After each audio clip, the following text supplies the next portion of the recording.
नमस्कार. सिस्कृती या माझ्या यूट्यूब चॅनेलवर तुम्हा सगळ्यांचं पुन्हा एकदा मनापासून स्वागत आहे. गेले अनेक एपिसोड जर तुम्ही बघितले असतील तर मी हेल्थ रिलेटेड पॉडकास्ट्स आणि हेल्थ रिलेटेड रेसिपीज असे या चॅनेलवर करते. तर एक थोडंसं त्याच्यातच एक वेगळा अँगल म्हणून मला आयुर्वेदिक वे ऑफ लिव्हिंग या गोष्टीबद्दल खूप इंटरेस्ट असल्यामुळे मी थोडंसं आयुर्वेदिक रेसिपीज या चॅनलवर प्रत्येक पॉडकास्ट झाल्यानंतर एक रेसिपी अशी दाखवणार आहे. तर बेसिकली आयुर्वेदात किंवा इतर शास्त्रांमध्ये सुद्धा हे सांगितलं की कुठलाही व्याधी किंवा रोग याचं कुठे ना कुठं आहार विहार याच्याशीच रिलेटेड कारण असतं बऱ्यापैकी. कंजनायटल किंवा अनेक मानसिक सोडलं तर आहार हे एक प्रमुख कारण असल्यामुळे आपण आहारावर या पॉडकास्टमध्ये किंवा या सिरीजमध्ये चर्चा करणार आहोत. आयुर्वेदाचा विचार केला तर मांस किंवा खूप साऱ्या वनस्पती जसं की डाळी असतील, अनेक धान्य असतील, खूप प्रकारचे मांस असतील, याच्याबद्दल जेवढा सखोल अभ्यास आयुर्वेदात केला आहे किंवा वाचलं आहे मी तेवढा इतर कुठल्या शास्त्रात केलेला दिसत नाही. आता मांसाचे सुद्धा खूप प्रकारे विभाजन केलं आहे आयुर्वेदात. जसं की म्हणजे मी पहिला पॉडकास्ट आहे तो मांसारस, हा थोडा इंटरेस्टिंग विषय असल्यामुळे त्याच्यावर करते.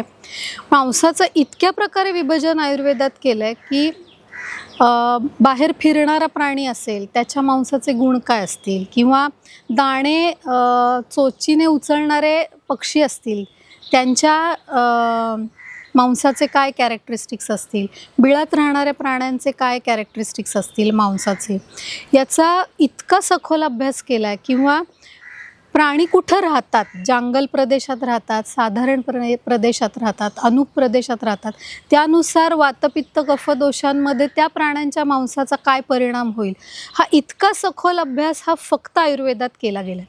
आणि असंही असेल की त्या काळी इझिली अवेलेबल असतील म्हणून खूप प्रकारचे मांस खाल्ले जायचे.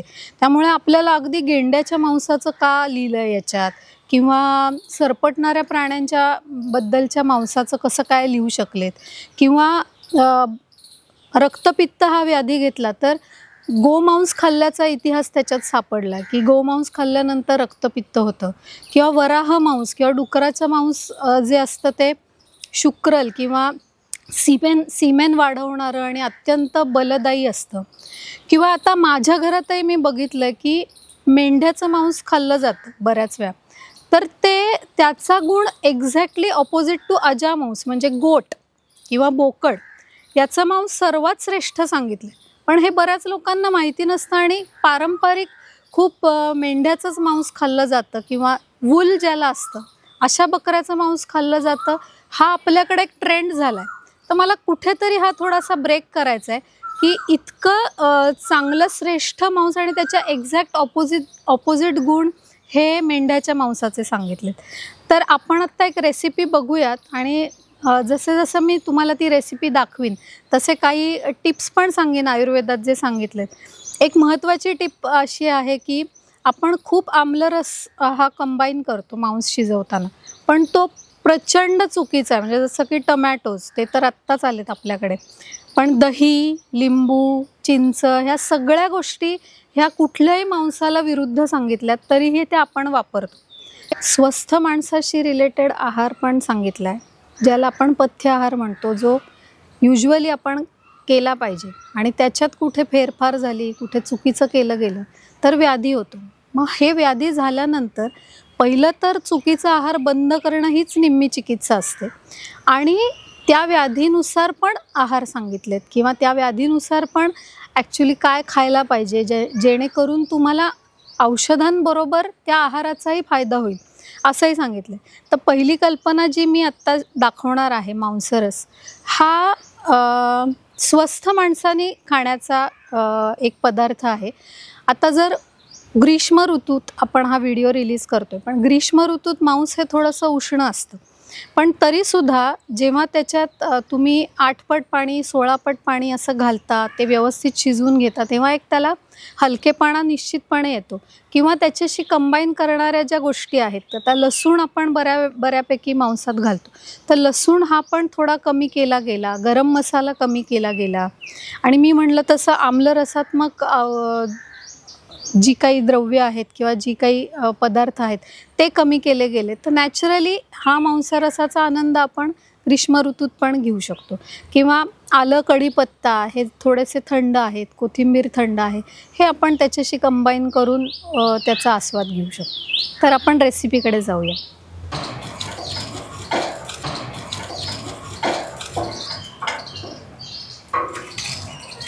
आता मी हे बोकडाचं मांस घेतलंय.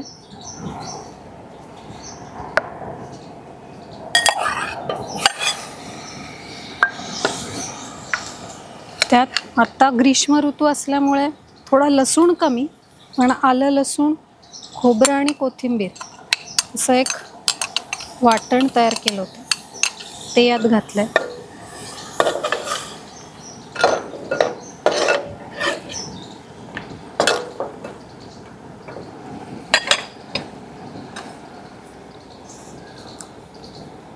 यात थोडं सेंधव मीठ, जे आता इझिली अवेलेबल असतं आपल्याला, ते घातलंय.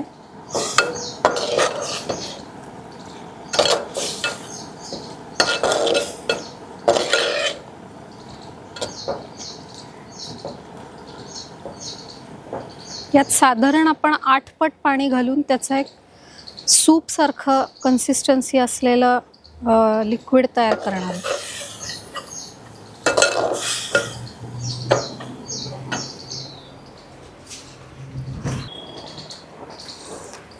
आयुर्वेदात एक अग्नी म्हणून कॉन्सेप्ट आहे, म्हणजे तुमच्या पचनशक्तीशी रिलेटेड अग्नी. खूप डीप आहे तो कॉन्सेप्ट, पण थोडक्यात पचनशक्ती याला अग्नीशी रिलेट केलं जातं.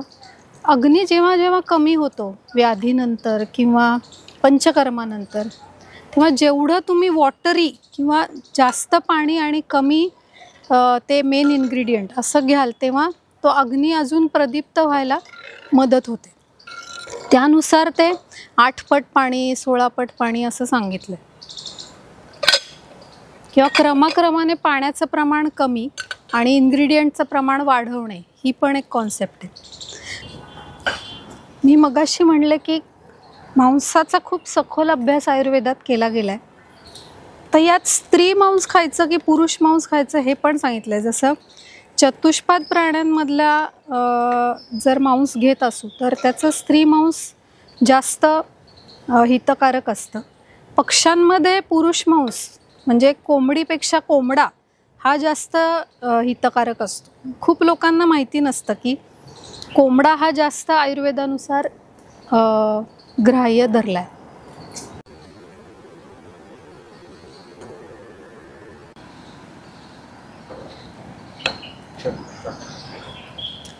आता या रेसिपीमध्ये की आलं, लसूण, खोबरं, कोथिंबीर असं काही हे आयुर्वेदात सांगितलेलं नाही, पण मी त्याच्यात परम्युटेशन्स कॉम्बिनेशन्स करून की आत्ताच्या काळात आपल्याला काय आवडू शकतं, थोडंसं टेस्ट वाईज पण थोडं एन्हान्स करण्यासाठी ट्राय केलं. पण जसे मी काही टिप्स दिले की आंबट आणि मांस किंवा आत्ताच्या काळात आत्ता ग्रीष्मात लसूण कमी वापरणे, हे सगळे टिप्स फॉलो करून तुम्ही तुमच्या पद्धतीने ही रेसिपी चेंज करू शकता. आता हे मटण व्यवस्थित शिजलं आहे आतमध्ये.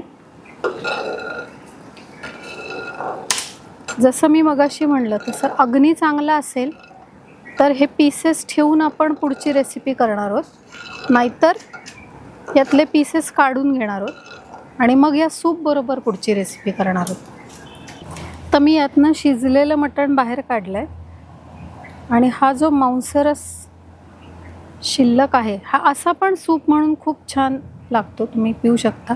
थोडंसं हळद घालणार, त्यांनी जरा ॲपेटायझिंग लुक येईल. आणि दालचिनीसारख्या, दालचिनी आणि लवंग आपण यात, दालचिनी आणि मिरं घालू शकतो. ज्याने ते अजून सुपाच्य म्हणजे पचनाला हलकं असं होऊ शकतं. मुगाच्या खिचडीला जसं आपण तांदूळ आणि मूग एकत्र करतो ते आपण मांसर असा शिजवणार आहोत. आता यात सुद्धा आयुर्वेदात 60 साळीचा तांदूळ हा श्रेष्ठ सांगितला आहे. तर 60 साळीपेक्षा आपण अनपॉलिश्ड किंवा रेड राईस किंवा असे ऑप्शन्स नक्कीच घेऊ शकतो. खूप लोकांना माहिती नसेल की इंद्रायणी जो चिकट राईस असतो त्याचा आम्ल विपाक असतो, म्हणजे पचनानंतर त्याचा रस हा आंबट असतो. तर त्याहीपेक्षा 60 साळी जो मधुर विपाकी तांदूळ आहे तो श्रेष्ठ सांगितला आणि तो कोणीही कितीही खाऊ शकतो. तो आजन्म सात्म्य म्हणजे लहान मुलांपासून ते म्हाताऱ्या लोकांपर्यंत सात्म्य किंवा एक्सेप्टेबल आहे.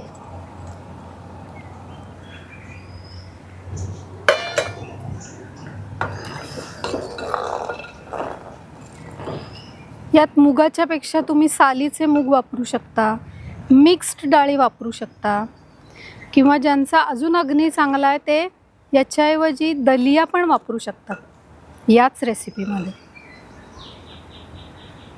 हे मी झाकून आता छान शिजवून घेणार आहे.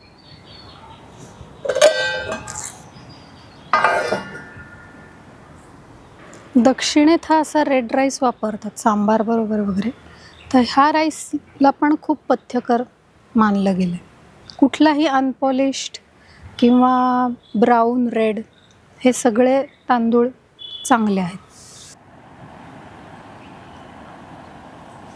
झाकणीवर पाणी ठेवलं की जरा युनिफॉर्म हीट सगळीकडे पोचते, म्हणून पूर्वीच्या बायका काही शिजवताना चुलीवर कायम झाकणीवर पाणी ठेवायचे. या रेसिपीला भात छान शिजला आहे. या रेसिपीला आपण मटन खिचडा असं म्हणू शकतो आणि अशी 1 डिश मील रेसिपी झाली आहे तयार.